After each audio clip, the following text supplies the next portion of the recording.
Membaharui harapan, menebar kasih, meneguhkan iman.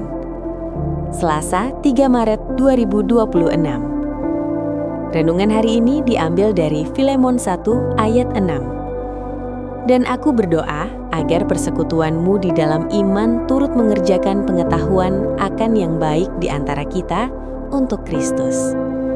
Dengan tema, Iman yang Bekerja.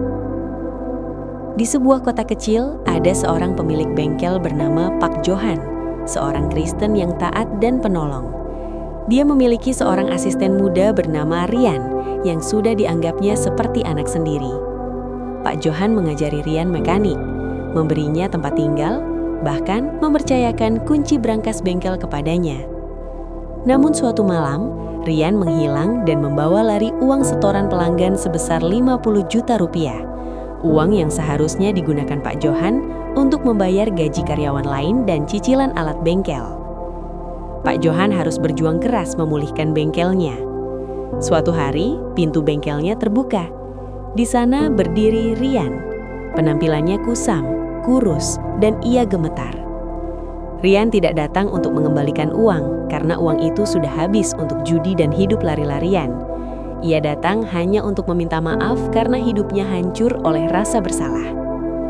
Pilihan bagi Pak Johan, apakah dia akan menerima Rian kembali atau dia melaporkannya kepada pihak yang berwajib? Paulus menulis surat ini dari penjara kepada Filemon, seorang tuan tanah kaya di Kolose yang juga pemimpin jemaat rumah. Masalahnya adalah Onesimus, budak milik Filemon, melarikan diri, mungkin membawa harta Filemon, dan bertemu Paulus di penjara. Di bawah hukum Romawi, budak yang kabur bisa dihukum mati. Namun Onesimus menjadi Kristen melalui pelayanan Paulus. Paulus kini mengirim Onesimus kembali, bukan sebagai budak, melainkan sebagai saudara dalam Kristus. Paulus berdoa agar iman Filemon turut mengerjakan sesuatu. Iman tidak boleh berhenti di kepala atau perasaan saja. Iman harus menjadi energi yang mendorong tindakan nyata. Dalam hal ini, mengampuni Onesimus. Kebaikan Filemon kepada Onesimus akan menjadi kesaksian besar bagi kemuliaan namanya. Sahabatku, semakin kita mempraktikkan kasih dan kemurahan hati kepada sesama, semakin kita mengenal betapa baiknya Tuhan kepada kita. Kita sering baru benar-benar mengerti arti anugerah saat kita sendiri harus memberikan anugerah kepada orang yang menyakiti kita.